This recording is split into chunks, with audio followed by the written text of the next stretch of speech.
Shalom saudara-saudara yang terkasih di dalam Kristus Yesus. Kita berjumpa lagi di dalam Renungan Light of Revival pada pagi hari ini. Firman Tuhan yang akan memberkati kita pagi ini, mari kita membacanya dari 2 Timotius pasal 4 ayat yang ke-7. 2 Timotius 4 ayat 7, beginilah bunyi firman Tuhan. Aku telah mengakhiri pertandingan yang baik, aku telah mencapai garis akhir, dan aku telah memelihara iman. Tema untuk kita renungkan pagi hari ini adalah pertandingan yang dimaksud oleh Paulus.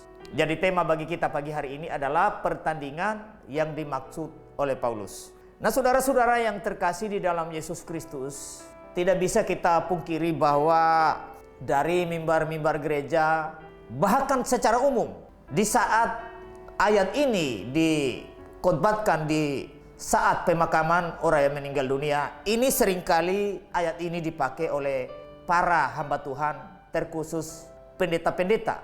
Tapi saudara-saudara, ayat ini justru mereka memfitnah Tuhan atau menghina Tuhan dengan menggunakan firman Tuhan ini atau ayat dari 2 Timotius pasal 4 ayat yang ke-7 ini. Kenapa saya bilang mereka menghina Tuhan? Karena saudara-saudara, mereka memperkosa ayat ini dengan tidak memperhatikan konteks, sehingga melahirkan penghinaan atau fitnah terhadap Tuhan. Nah, apa maksudnya saudara-saudara dari ayat ini? Kalau kita lihat konteks keseluruhan dari ayat ini, dari teks ini adalah, di sini Paulus sementara menceritakan bagaimana suka dukanya dia saat melayani Tuhan, terkhusus saat dia memberitakan Injil. Kalau kita lihat ya, misalnya saja kita mulai dari ayat 1 ini, coba saya baca bagi kita supaya kita bisa paham. Konteksnya di sini jelas, sangat-sangat jelas. Tidak ada hubungan apapun dengan kehidupan secara jasmani atau perjuangan atau pertandingan secara jasmani, tidak. Tapi ini Paulus bercerita di sini tentang bagaimana pelayanannya secara rohani melayani Tuhan.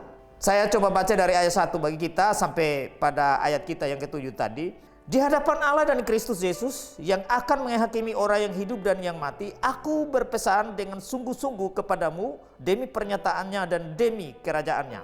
Beritakanlah firman, siap sediakan baik atau tidak baik waktunya, nyatakanlah apa yang salah, tegurlah dan nasihatlah dengan segala kesabaran dan pengajaran.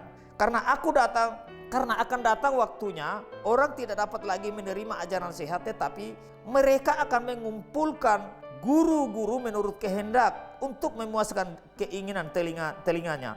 Mereka akan memalingkan telinganya dari kebenaran dan membukanya bagi dongeng. Tetapi kuasailah dirimu dalam segala hal, sabarlah menderita, lakukanlah pekerjaan pemberitaan Injil, tunaikanlah tugas pelayananmu. Mengenai diriku, darahku sudah mulai dicurahkan sebagai persembahan dan saat kematianku sudah dekat. Aku telah mengakhiri pertandingan yang baik, aku telah mencapai garis akhir, dan aku telah memelihara iman. Nah, saudara-saudara, konteksnya di sini Paulus di sini dinyatakan bahwa dia telah memberitakan Injil, pekerjaan pemberitaan Injil, dan semua itu dia telah lakukan. Kenapa disebut pertandingan, saudara-saudara? Apa arti dari pertandingan yang dimaksud oleh Paulus di sini? Karena waktu dia memberitakan Injil dari kota ke kota, dari desa ke desa, dari satu tempat ke tempat yang lain, selalu menghadapi musuh, selalu menghadapi perkara-perkara yang menyulitkan hidupnya. Selalu ada orang yang ingin membunuhnya, ada nabi-nabi palsu yang selalu menghalangi Paulus untuk memberitakan Injil. Itu makanya dengan keadaan seperti itulah, makanya Paulus mengatakan bahwa aku telah mengakhiri pertandingan. Jadi pertandingan yang dimaksud di sini ini adalah pertandingan pemberitaan. Artinya waktu dia memberitakan Injil itu mengalami kendala-kendala dengan untuk menghadapi ini nabi-nabi palsu. Nah, itu maksud dari ayat ini, saudara-saudara. Nah, kenapa saya pada pagi hari ini ingin memberitahu kepada kita, terkhusus bagi hamba-hamba Tuhan, ya.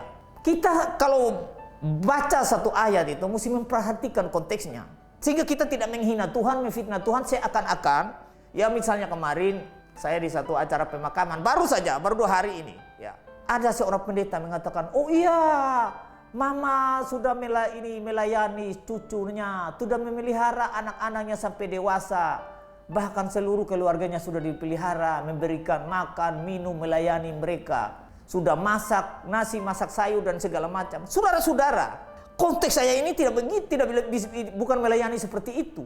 Jadi saya bilang, kok pendeta mereka memikul gelar STH, MTH segala macam, tetapi apakah mereka tidak baca baik-baik kitab suci ini sehingga konteksnya tidak perlu diperhatikan?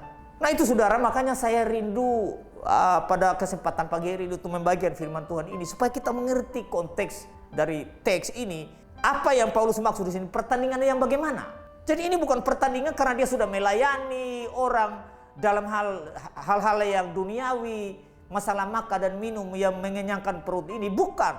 Tetapi dia telah melayani, memberitakan Injil, membawa orang-orang yang sesat dari kesesatannya dengan Injil, yaitu membawa mereka pada Yesus Kristus yang satu-satunya Tuhan dan Juru Selamat. Makanya Paulus selalu mengatakan di setiap ayat firman Tuhan, di banyak ayat firman Tuhan bilang, karena kasih karunia kamu diselamatkan oleh iman, bukan hasil usahamu, bukan hasil pekerjaanmu. Jadi saudara-saudara, maksud dari kata pertandingan yang disampaikan oleh Paulus di sini adalah pertandingan pemberitaan Injil. Nah, kenapa harus memberitakan Injil, saudara-saudara? Kita mesti menyadari bahwa semua manusia yang ada di bawah kolong langit ini adalah manusia yang berdosa. Dengan dosa itu, semua manusia pasti binasa atau masuk neraka. Itu pasti. Tidak ada cara lain, tidak ada usaha lain, tidak ada amal dan bakti yang bisa menyelamatkan manusia yang berdosa ini. Satu-satunya jalan hanya percaya kepada Kristus sebagai Tuhan dan Juru Selamat, baru dosanya bisa diampuni, lalu dia kalau mati pasti masuk surga. Itu Injil yang diberitakan oleh Paulus. Karena kasih karunia kamu diselamatkan oleh iman, bukan hasil usahamu, bukan hasil pekerjaanmu. Jadi kalau orang Kristen yang sejati tidak bisa sombong, tidak bisa memegahkan diri. Kenapa? Karena iman itu bukan hasil usaha kita. Itu pemberian Allah yang cuma-cuma yang disebut dengan kata kasih karunia. Nah itu saudara yang dimaksud oleh ayat ini. Saya semoga ada para pelayan hamba-hamba Tuhan yang mendengar firman Tuhan ini. Sehingga waktu yang lain yang akan datang, kalau ada menggunakan ayat ini di saat-saat kedukaan, jangan mengatakan bahwa karena orang itu sudah melakukan hal-hal yang bersifat duniawi, hal-hal yang bersifat jasmani, lalu dia mati, lalu dia mengatakan bahwa dia sudah mencapai garis finish, lalu dia mengatakan orang ini pasti masuk surga. Saudara, ajaran seperti itu saudara salah, bahkan sesat, tidak sesuai dengan konteks ayat ini.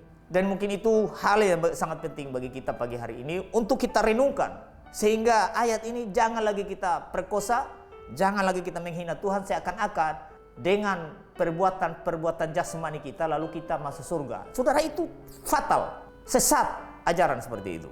Jadi Paulus maksud di sini mengakhiri pertandingan adalah dia telah memberitakan Injil dengan menghadapi banyak masalah, banyak persoalan, banyak penderitaan di saat dia memberitakan Injil untuk menghadapi nabi-nabi palsu, para penyesat. Karena itu saudara-saudara, ketika ayat ini kita gunakan, marilah kita pakai sesuai konteks, beritakanlah sesuai konteks, bukan semau kita, seenak kita lalu kita memfitnah Tuhan seakan-akan kasih karunia Tuhan tidak cukup, tetapi dengan perbuatan baik kita baru kita masuk surga. Kiranya firman Tuhan yang sangat singkat pagi ini memberkati kita. Mari kita berdoa. Bapa di surga, terima kasih atas kesempatan indah yang Kau berikan bagi kami. Kami sudah boleh mendengar firman. Kami manusia berdosa, tidak mampu mengingat dan menyimpan firman ini, tapi kami mohon kepada Roh Kudus supaya dicerahkan dari hari ke hari sehingga kami boleh mengerti, memahami, dan kami boleh melakukannya dalam hidup kami hari lepas hari. Di dalam nama Yesus kami berdoa, amin. Baik, salam saudara, biarlah firman Tuhan yang singkat memberkati kita. Shalom.